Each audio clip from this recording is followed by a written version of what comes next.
Before we get into this true story of the Amiibo, I'd like to show you something. Odds are that because you clicked on this video, you are a fan of Amiibos, or a fan of Nintendo, or a fan of gaming, or you have to be a fan of something. And that's what Amiibo is for. It's an iOS and Android community app that gives you an awesome space to interact with your fellow fans.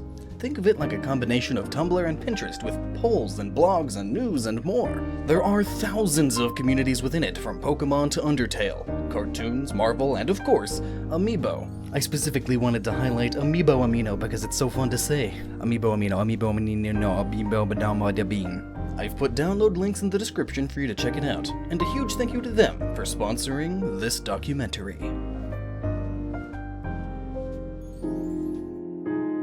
The Amiibo. These pint-sized 3-inch figures live quite the life of luxury. After some harsh assembling and shipping, they get pampered by adoring nerds the moment they are picked up from the electronics shop. Finally, they can leave behind their old fettered life, the life of sitting among its brethren, all encased in layers of plastic and cardboard. Now it is free from the dismal prison that is the retail market. Once in the dwelling of its new owner, it takes in its new surroundings. Games, movies, anime, and a various assortment of their merchandise adorn the shelving. A man cave. The perfect home for a new Amiibo. And there it sits, ardently awaiting to be liberated from its cage. Has its owner deserted it? Is the Amiibo destined to be forever confined to this diminutive claustrophobic space? All the while, its plentiful brethren accompanying it just outside. What sort of sick joke is this? Oh? That sound. Judging by the look in the Amiibo's eyes, we can tell that it knows that sound. It's calling to it. Is it finally time? Yes! As the Amiibo's owner takes its twin blades and clenches them together, a raft of fresh air from this new continent fills the plastic container. At last, the Amiibo can breathe. Its owner grasps it firmly and rips it from its prison. It is free. But this is no time for relaxing, and the Amiibo knows that.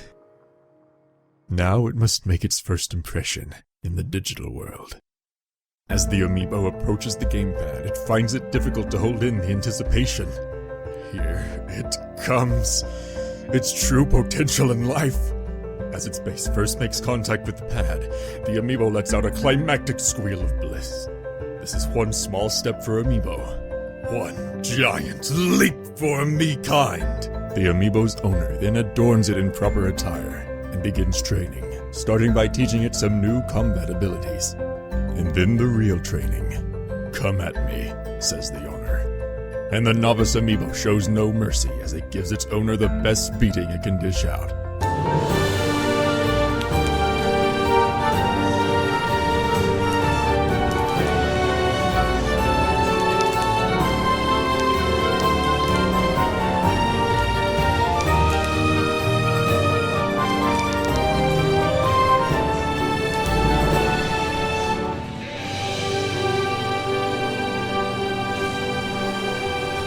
Amiibos are so stupid.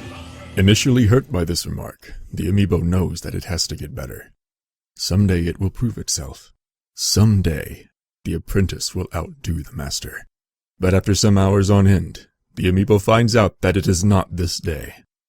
Now at level 40, the owner decides that this is enough for today. After serving a quick meal of mushrooms and bats, the owner touches the Amiibo to the gamepad once more. The digital mind of the Amiibo floods out from the Wii U in a torrent of wireless data to the gamepad. It's exhilarating. The Amiibo may never get used to this bliss. This high, like no other, only continues as its mind is transported then from the gamepad back into his own chip, surrounded by its plastic base and decorative statue.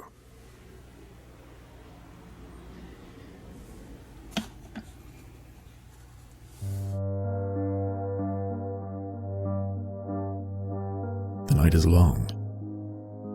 It's cold. It's dark. The Amiibo reflects on the events of the day and anticipates the days ahead. Tomorrow it will surpass its master. This it knows. For now, though, it must rest. The sun rises. Its glow pierces the sky and illuminates the room through the window. It's time. Any moment now, the owner will begin the training for today. This is fine. The Amiibo can wait.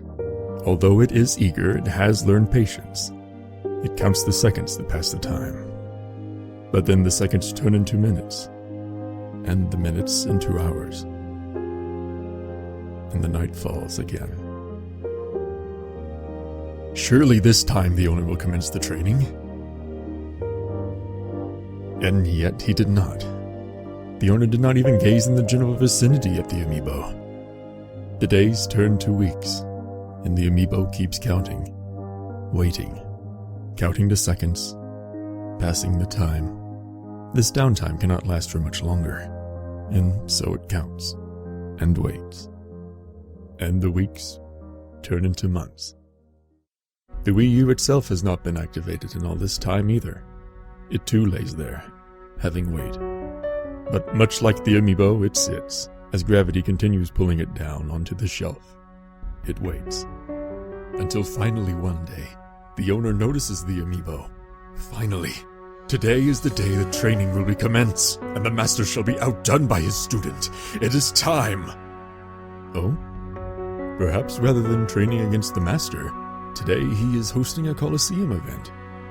After all, there is no other reason to be taking every Amiibo off the shelf. Now is the time to prove itself. One-on-one combat against every other opposing Amiibo. In the eyes of the master, it will prove itself, so that it will again be noticed.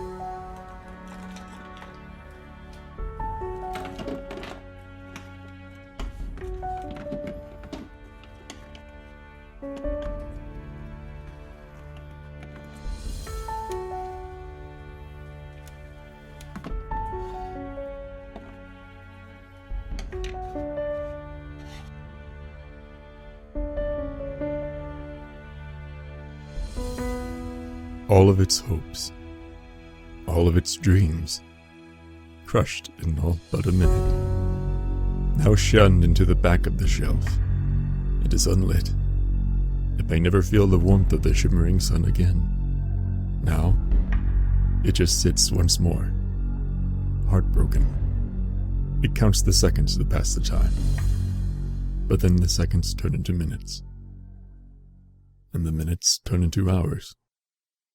And the night falls again. Thank you for watching this tragic tale. Lockstin and I worked hard to make it as historically accurate as possible. But who am I? I am Boat Legends, and if you click here or in the link in the description, you can come listen to my amazing voice in my videos about Pokemon and more. I'd love to see you there. So until next time, stay awesome, and please treat your Amiibos with respect. They have feelings too, you know. Share the love. This message has been brought to you by Amiibos for Life.